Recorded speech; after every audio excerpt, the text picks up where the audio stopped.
Good afternoon. Welcome to Columbus Zoo Aquarium. My name is Mike, and I'm a keeper in our African forest region here at the Columbus Zoo Aquarium. When I first heard about the opportunity of the trips to Borneo, I was actually at a Colorado Zoo's workshop on orangutans, and I watched the presentation. They do a yearly presentation to tell everybody what accomplishments they had that particular year at the workshop. And they were talking about this group of keepers from all over the country that came together and did this stuff, and how they built cages and repaired doors and did all these special things to help this facility out. I wanted to get involved in this, so put in my proposal, and they granted me the money to go, and it did help with the finances. It didn't pay for everything, but it paid for a very large chunk of it. So I started looking around, started realizing I'm going to need a little bit more money. I had a couple more flights to make. I had some luggage I needed to buy. I had some equipment I needed to get for the trip, and I just wanted to make sure I was safe, plus paying my bills while I'm gone. I mean, I need to make sure my bills are covered, because you don't just leave for a month and not pay anything and come back and expect everything to be hunky-dory. So I called over to PrimeTrust, and I got in touch with Denise. And Denise is a person I knew from high school. She recognized me immediately, and I recognized who she was. And we got talking, and I explained to her that I'm going to Borneo to help orangutans. Of course, her reaction is, "Oh wow, that's so cool." I got that loan. I got one or two other loans, and I was able to pay ahead. So while I was in Borneo, I didn't have to worry about those finances while I was gone. Since I was going overseas, Denise was able to open up my credit cards for purchases while I was over there and monitor it and make sure that if there were any purchases I wasn't aware of, that they could either shut them down or bring them to my attention, so I would be less likely to have fraud. Very cool thing to have somebody kind of having your back and helping you out with your finances and helping tie up all the loose ends and make sure that you have a good trip.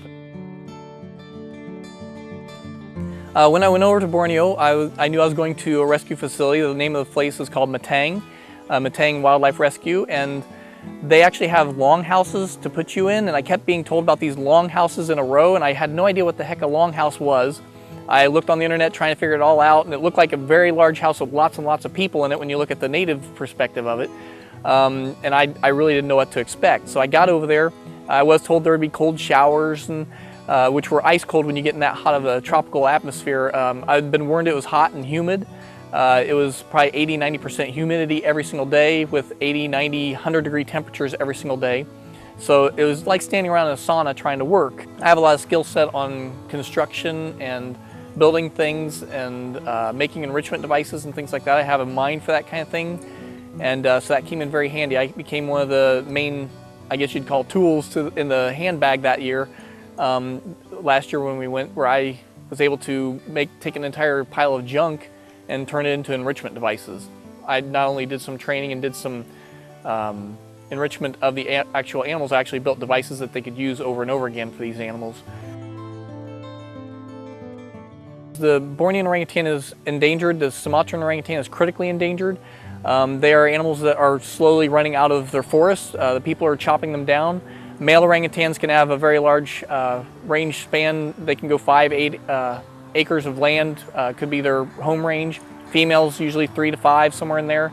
And they have to have these home ranges because they're solitary animals. So they don't do well in big groups, at least not in a wilderness environment, because for one, there's just not enough food to support them. You think a jungle would have all kinds of food in it, but the fruit's only fruit at certain times of the year, and it has to have the right conditions for that. And just the way it's set up, they can't support tons and tons of animals all in the same area, especially when they're the largest arboreal mammal in the world.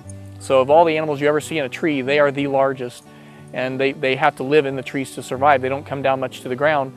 The males, the big, huge flanged males, usually have to stay in the lower canopy because they're so big they break the higher limbs of a tree, and sometimes they have to get down on the ground to transport back and forth between the trees.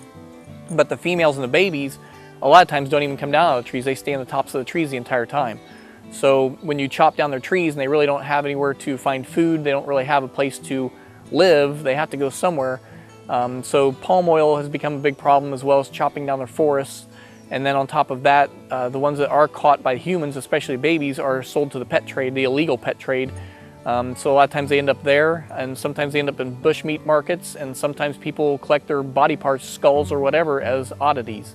So that's kind of the plight of the orangutan, which is really a dismal thing when you think of such an intelligent, smart animal, that humans are going to pretty much cause the potential extinction of these animals single-handedly. Landing a trip to get to go to Borneo, that's fantastic.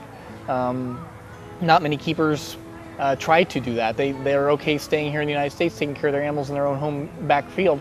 I want to get out where it's uncomfortable. I want to see what it's like in their own native territory. It gives me more street cred. It gives me more ability to answer questions for people when they ask about these animals in their own native environment. I can actually answer honestly.